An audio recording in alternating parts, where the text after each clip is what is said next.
On the morning of the 28th of June, 2026, the Middle East did not simply wake up to another round of tension. It woke up to a chain reaction. American missiles were already hitting Iranian targets. Iranian drones and ballistic missiles were already moving toward American positions in Bahrain and Kuwait. Iraq was sending tanks into Baghdad's green zone. Israel was still striking Hezbollah positions in southern Lebanon. And in the middle of all of it, Iranian state media openly framed the atomic bomb as the only way to remove the military option from the table. This is not one crisis anymore.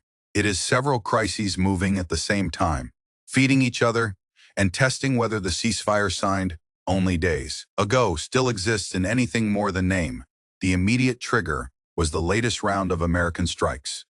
U.S. Central Command confirmed that American forces carried out additional attacks against multiple Iranian targets on the 27th of June, acting under the direction of the Commander-in-Chief. According to the U.S. account, this followed the earlier American response to the Iranian drone attack on the MV Ever Lovely. Iran was then given a chance to respect the ceasefire arrangement. Instead, at 4:30 in the morning Eastern Time, IRGC forces launched a one-way attack drone that struck the MT Cuckoo, a Panama flagged tanker moving through the Strait of Hormuz with more than 2 million barrels of crude oil on board. That detail matters. This was not a small patrol craft or an isolated military target. It was a major commercial tanker carrying a huge energy cargo through one of the most important shipping lanes on Earth. And it was hit during a ceasefire. That second attack on commercial shipping pushed Washington into a much heavier response.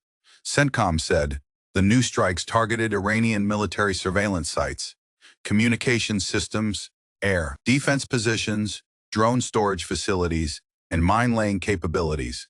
In other words, the United States did not simply hit random military infrastructure. It hit the tools Iran has been using, or could use next, to threaten shipping in and around the Strait of Hormuz. The footage, released by the U.S. military, showed large detonations, repeated missile impacts, and what appeared to be airfield facilities being torn apart in sequence. These were not symbolic pinpricks. They looked like strikes designed to remove capability, not merely send a message. Trump then confirmed the action publicly through Truth Social, saying US aircraft had hit Iranian missile and drone storage sites, as well as radar locations, because Iran had violated the ceasefire agreement. He added that it was very possible they would never learn. Then came the warning that now defines the moment. He said there may come a point when the United States is no longer able to be reasonable and would be forced to militarily complete the job it had already started. If that happened, he said, the Islamic Republic of Iran would no longer exist. That phrase has now appeared more than once in recent days. It is no longer an offhand escalation of language. It is a repeated public threat made during an active exchange of fire. The question now being asked in capitals across the region is whether that threat is meant literally. Governments in the Gulf, NATO allies, Israeli military planners, Iranian commanders, and every commercial captain trying to decide whether to enter the Gulf of Oman are all forced to read the same signal. Is Washington drawing a final red line? Or is this another step in a pattern where the words are extreme, but the military response remains limited to selected target sets? The answer matters, because the IRGC appears to be operating as if the gap between American language and American action still leaves room to maneuver. Iran's response came quickly. After the American strikes, Iran launched retaliatory attacks aimed at Bahrain and Kuwait. Kuwait's general staff confirmed that air defense systems were intercepting hostile objects over Kuwaiti airspace. The IRGC claimed that 8 U.S. military infrastructure sites had been targeted in a combined missile and drone operation carried out by its Navy and aerospace forces. Iranian footage showed multiple missiles launching in sequence from prepared positions.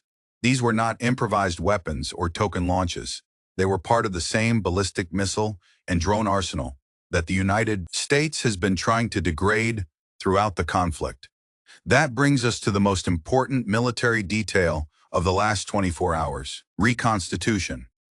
A senior U.S. defense official reportedly explained why American forces were striking some target areas again, even though they had already been hit earlier in the campaign. The answer was simple and disturbing. Iran had rebuilt.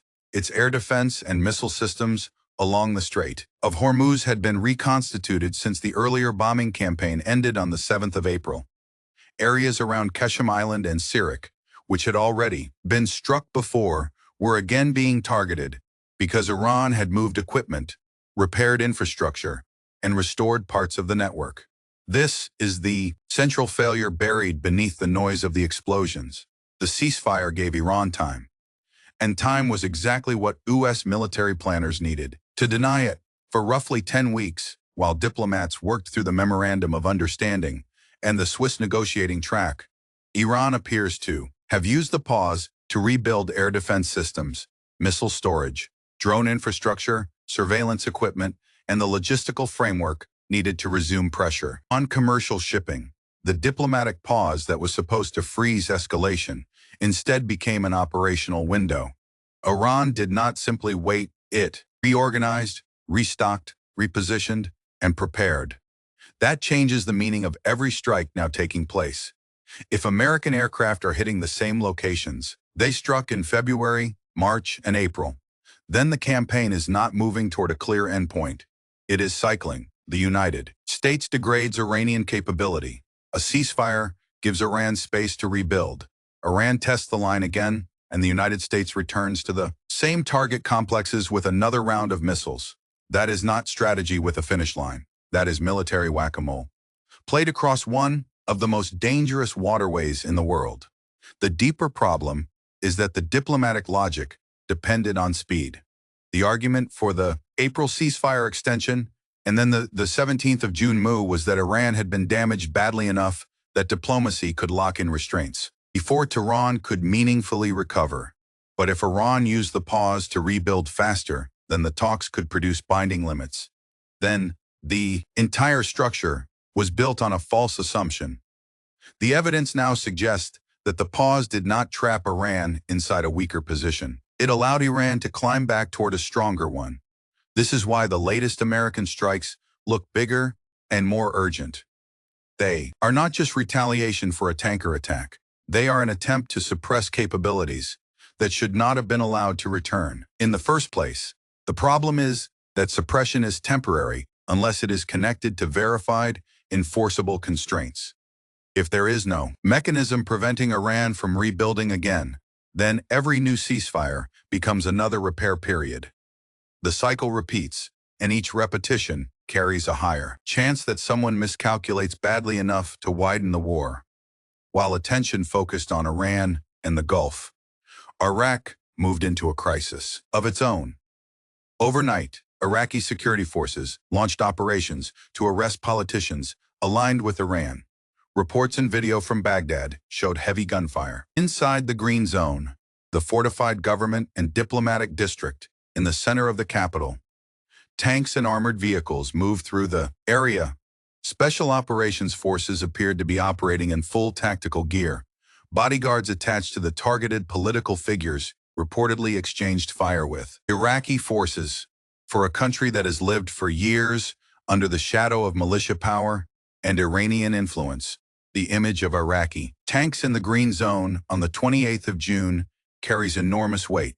The official basis for the arrests appears to be corruption charges.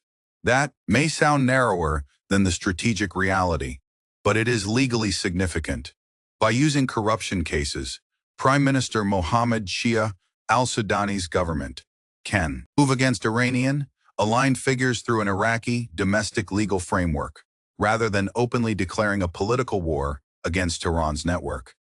It gives Baghdad room to act while preserving some level of deniability.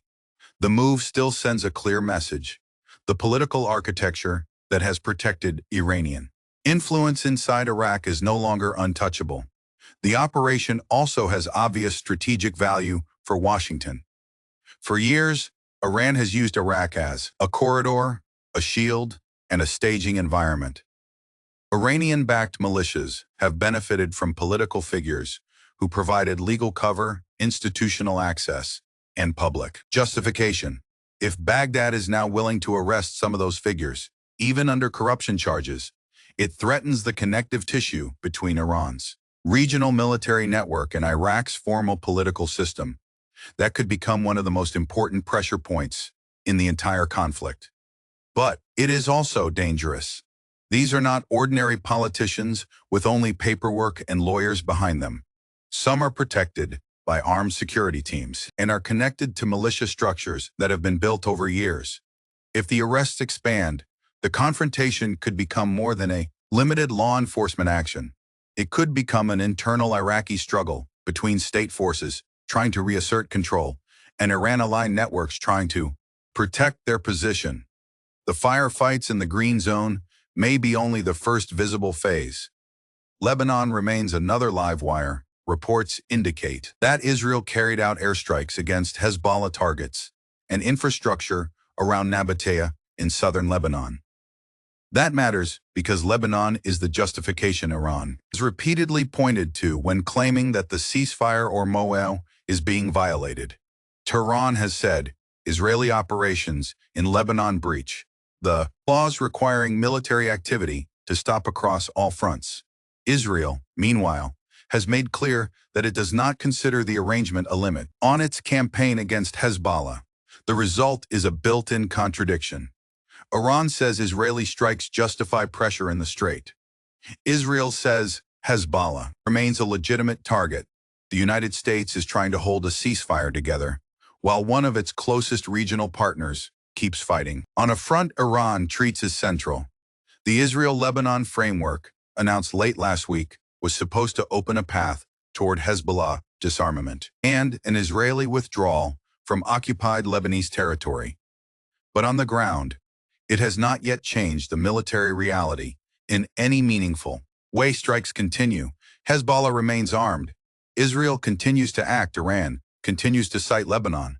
Every Israeli strike in southern Lebanon becomes another argument the IRGC can use to justify another drone attack on a commercial ship. That is why the regional framework is so fragile. It depends on linked fronts behaving as if they are separate, when every actor involved is treating them as connected. The most alarming development, however, is Iran's nuclear messaging. Iranian state media outlet Fars News publicly stated that the Islamic Republic has no choice but to obtain the atomic bomb in order to remove the military option from the table. That is a major shift in tone. For years, Iran's nuclear intentions have been debated through intelligence assessments, strategic assumptions, and carefully worded ambiguity. This statement moves the issue into a more direct category. It frames nuclear weapons not as a theoretical suspicion, but as a necessary answer to military vulnerability. If this reflects actual policy thinking in Tehran, it changes the entire meaning of the 60-day negotiating window. The MOA was supposed to create a path toward limiting, inspecting, and resolving Iran's nuclear program before weaponization became irreversible. But if Iranian state media is now openly presenting the bomb as the solution to American and Israeli military pressure, then the negotiations are running against a much darker clock. In that framing, nuclear weapons are not the thing Iran must be persuaded to avoid. They are the shield Iran believes it must obtain because the United States has shown it is willing to strike Iranian territory. This is the nuclear paradox at the center of the current policy. American airstrikes are intended to impose costs and restore deterrence. But inside Iran, every strike also strengthens the argument that the regime needs a nuclear deterrent to prevent future strikes. Every ceasefire that allows Iran to rebuild while negotiations stall strengthens the hardliners who say talks only buy time for the other side. Every new military exchange makes the case for crossing the nuclear threshold more attractive to those who believe vulnerability itself is the danger.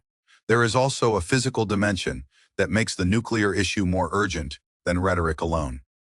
Iran has reportedly been rebuilding its air defenses and missile systems during the ceasefire period, with outside support from China and Russia.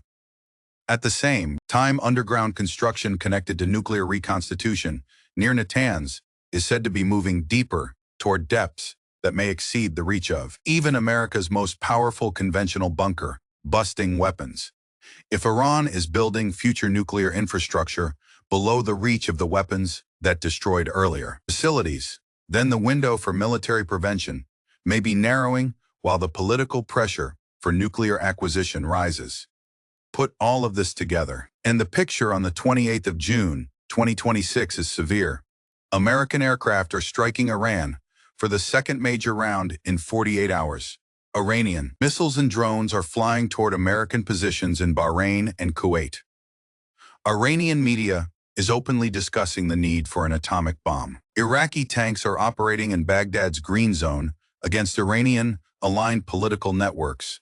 Israel is still striking Hezbollah in southern Lebanon. Commercial shipping in. The Strait of Hormuz is again under attack. The MT Cuckoo, carrying more than 2 million barrels of crude oil, has been hit by an IRGC drone. The evacuation of stranded sailors has been disrupted, and the ceasefire, at least on paper, is somehow still being referenced as if it has not already been gutted by events. The military question now is whether the United States can produce a different outcome from the one this pattern is already producing. If the goal is only to punish Iran after each attack, then the cycle is predictable. Iran strikes a ship or a base. The United States hits storage sites, radar, air defenses, and launch infrastructure. Iran absorbs the damage, shifts assets, rebuilds during a pause, and tests the line again. That can continue for a long time, but it does not resolve the problem. It simply creates recurring escalation with no terminal point. A different outcome would require either a much more durable enforcement mechanism or a diplomatic arrangement that actually prevents reconstitution. That means verification, monitoring, and consequences that activate before Iran has already rebuilt enough to launch the next attack. Without that, the next ceasefire may simply become the next rebuilding window.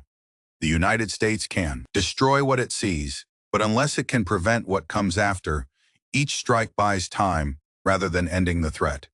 The Iraq operation may therefore be more strategically important than it first appears. Direct strikes on Iranian territory damage equipment and facilities. But action inside. Iraq targets influence, access, and political cover. If al-Sudani's government is truly moving against the Iranian-aligned figures who allow militias to operate with institutional protection, then Iran's regional network loses depth. It becomes harder for Tehran to use Iraq as a buffer and a launch pad. It also becomes harder for militia forces to hide behind political legitimacy. That kind of pressure could matter more over time than another crater. On another runway, the risk is that Iran's network will not accept that loss quietly. If militia-linked factions respond, Baghdad could face a broader internal confrontation that would open another front, not through American aircraft, but through Iraqi politics and security forces. For Washington, that could be useful if it weakens Iran's regional reach. For Iraq, it could be destabilizing if it turns the Green Zone operation into a wider fight. The coming days will show whether this was a narrow arrest campaign or the beginning of a structural move against Iranian influence inside the Iraqi state. As of now, the bottom line is blunt. The ceasefire has not stopped the fighting. Iran has struck 2 commercial ships in 2 days. The United States has launched 2 rounds of retaliatory strikes in 48 hours, with the second larger than the first. Iran has fired missiles and drones toward American positions in Bahrain and Kuwait. Iranian state media has framed nuclear weapons as the answer to military pressure. Iraq is seeing active security operations and gun battles in Baghdad's green zone. Lebanon remains hot. Israel is still striking Hezbollah. Trump has publicly warned that the Islamic Republic of Iran could cease to exist if escalation continues. The next question is whether Tehran believes him.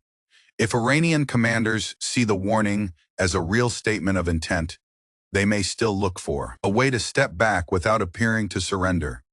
If they see it as another dramatic phrase attached to limited strikes, They may keep operating in the space between American threats and American action. So far, Iran has attacked another ship, rebuilt air defenses, launched missiles at Gulf bases, and signaled a harder nuclear position. That suggests the message has not landed in the way Washington intended. Somewhere in the Strait of Hormuz, the damaged MT Cuckoo is now part of a much larger calculation.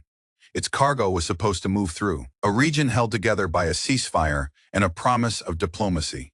Instead, it became evidence that the ceasefire may have given Iran time to rebuild, not reason to stop. American aircraft are still in the air. Iraqi armor is still in Baghdad. Lebanon is still active. The nuclear question is now being spoken about more openly, and the region is waiting to see whether the next move is a climb down, another strike, or the moment when this crisis finally breaks out of the fragile frame that still pretends to contain it.